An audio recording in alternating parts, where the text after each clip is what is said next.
এক জঙ্গলে বাস করত বাঘ ও বাঘিনী। তাদের ছিল দুইটি ছানা। সে একই জঙ্গলে বাস করত এক শেয়াল পরিবার। আর সেই জঙ্গলের রাজা ছিল সিংহ। সেই জঙ্গলের সবচেয়ে গরিব ছিল বাঘা। তার তেমন কোনো জমি ছিল না, আর টাকা পয়সাও ছিল না।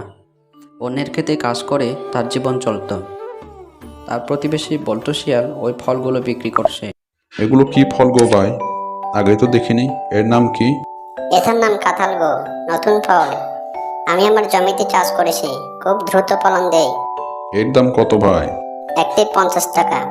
এ কি এত দাম কেন? এত দিন দুপুরে ডাকাতি। দেখি বলছো তুমি, এ দেশি ফল তাই এত দাম। আমি তো এই কাছ থেকে অনেক লাভবান হয়েছি। এখন কাঁঠালের সিজন না, তাই এত কম। যখন সিজন হবে তখন তো আর বেশি দাম হবে, আর তখন সবাই এই ফল নিয়ে যাবে। তাই নাকি? ভালো। তুমি এক কাজ করো, একটা কাঁঠাল কিনে নিয়ে যাও, আর কাঁঠাল দেখে বীজগুলো মাটিতে রোপণ করো। দেখবে লাভ করতে পারবে। বল্টু শিয়ালের কথা শুনে বাঘ একটি কাঁঠাল নিয়ে বাড়ি চলে যায়, আর বাড়ি গিয়ে বাঘিনীকে সব কথা না খুলে বলে। এরপর দিন তারা বীজগুলো মাটিতে পুঁতে দেয়, আর চারাগুলো পরিচর্যা করতে থাকে।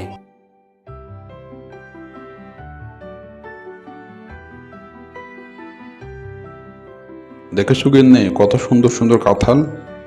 এবার মনে হয় আমাদের অভাব ঘুষবে। এ বলে বাঘ কাঁঠালগুলো নিয়ে বাজারে যায়।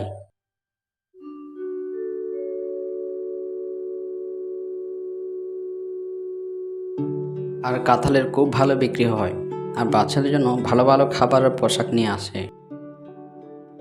একদিন এক শিয়াল বাঘের জমির পাশ দিয়ে যাচ্ছিল। সে দেখলো বাঘার জমিতে নতুন নতুন ফল। এ দেখছি নতুন ফল, আগে তো দেখিনি। বাহ, অনেক দামি ফল মনে হয়। এ ফল আমি দূরের বাজারে বিক্রি করলে অনেক টাকা আয় করতে পারবো। এরপর দিন কালো শিয়াল বাঘের আসার আগে সব কাঁঠাল নিয়ে চলে যায়। এরপর বাঘ তার কাঁঠাল বাগানে এসে দেখে একটি কাঁঠালও নেই। আর সে বুঝতে পারে শিয়াল এই কাঁঠালগুলো চুরি করেছে। তাই সে সিংহ মহারাজের কাছে বিচার দেয়। সিংহ মহারাজ বাঘ এবং শিয়ালকে তার গুহায় একসাথে ডাকে। মহারাজ, শিয়াল আমার সব কাঁঠাল চুরি করে নিয়ে গেছে। মিথ্যে কথা মহারাজ, আমি চুরি করিনি। এ বাবা মা, তুমি কি আমাকে কাঁঠাল চুরি করতে দেখেছ? তুমি শুধু শুধু আমাকে মিথ্যা দোষ দিই। মহারাজ, বাঘের কাছে কি এমন কিছু প্রমাণ আছে যে আমি কাঁঠালগুলো চুরি করেছি? বাঘ, তোমার কাছে কি কোনো প্রমাণ আছে? আগে প্রমাণ নিয়ে এসো, তারপর আমি বিচার করব। বাঘ সিংহের কথা শুনে মনের দুঃখে বাড়ি চলে যায়। এদিকে সিংহের শিয়ালের উপর সন্দেহ হয়।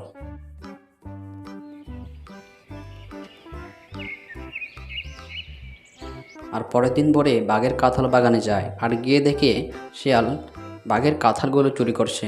বাহ, শিয়াল আসলেই চোর তো, ধরে ফেলেছে। কালকেই আমার তোমার উপর সন্দেহ হয়েছিল, তাই আমি দেখতে এলাম কে আসল চোর। আসলে আমার ভুল হয়ে গেছে, এবারের মতো আমাকে মাফ করে দেন মহারাজ। আমি আর কখনো চুরি করব না। চুপ মিথ্যাবাদী শিয়াল। মন্ত্রী শিয়াল, ওকে জেলখানায় বন্দি করো। এরপরে মন্ত্রী শিয়ালকে জেলখানায় বন্দি করলো। না না মামা, আগে আমার পেছনে একটু বসেন, দেখেন আমি কিভাবে চালাই। আচ্ছা আচ্ছা, ঠিক আছে। আজ আমার মনের স্বাদ পূরণ হবে, কিন্তু সাবধানে চালাবি। আপনি চিন্তা করবেন না মামা, শুধু পেছনে ওঠেন।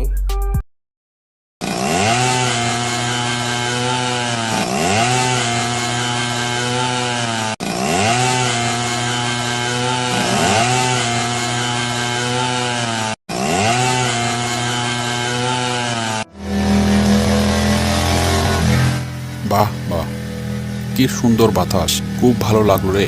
এই প্রথমবারের মতো মনটা একেবারে শান্ত হয়ে গেল। আরো জোরে চালালে আরো ভালো লাগবে মামা।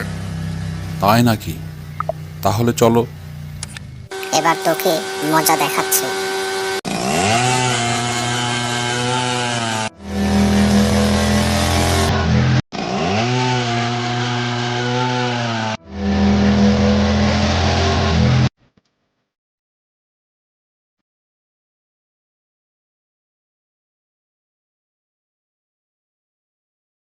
বেটা বাঘ, আর একটু বেশি ব্যথা পেলে আরো বেশি খুশি হতাম।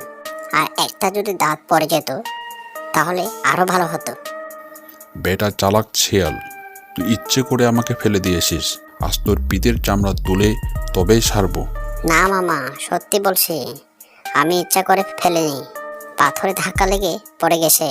বদমাস শিয়াল, আমার সাথে মজ করা, আমাকে ইচ্ছে করে ফেলে দিয়ে আবার কি না নেকা কান্না করা হচ্ছে? আজ তোকে আমি মেরেই ফেলবো।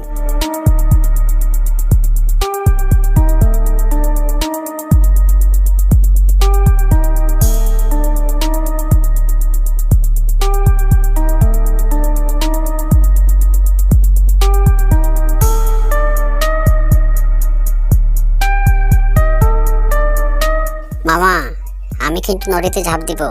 দে না, দে নদীতে ঝাঁপ, আমিও ঝাঁপ দেব। আজ তোকে আমি কাঁচায় চিবিয়ে খাবো। মামা, আমি কিন্তু সত্যি সত্যি ঝাঁপ দিব, তখন কিন্তু আমাকে ধরতে পারবে না, কারণ তুমি তো সাঁতার কাটতেই পারো না। তুমি নদীতে ঝাঁপ দিলে তোমাকে কুমির খেয়ে ফেলবে। আমি কিন্তু সাঁতার জানি। এই রে, কেলো করে সে। আমি তো সাঁতার জানি না। নদীতে ঝাঁপ দিলে কুমির যদি কামড়ায় তাহলে তো মান সম্মানই থাকবে না। যা, এবারের মতো তোকে মাফ করে দিলাম। পরের বার হলে তোকে আর ছাড়বো না, মনে রাখিস কটেতা।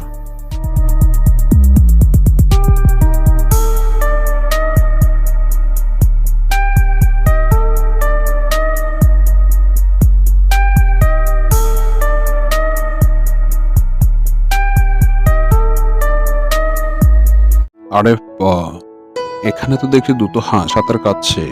এখানে এসে ভালোই হয়েছে। আজ দুটোকে খেয়ে খিদে মেটাবো। শুনেছি হাঁসের মাংস অনেক সুস্বাদু।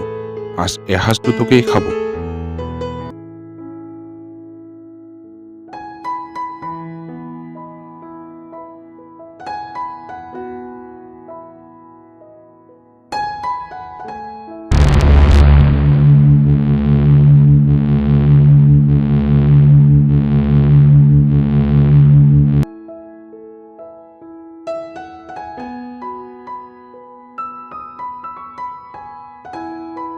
পাজি শিয়াল, তোর এত বড় সাহস, আমাকে ভয় দেখাস?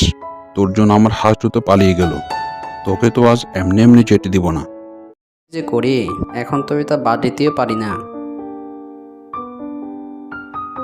আমার মতো এত সুখী নয়তো কারো জীবন, সকাল বিকাল যাতার বাড়ি, পড়ে না জুতার বাড়ি।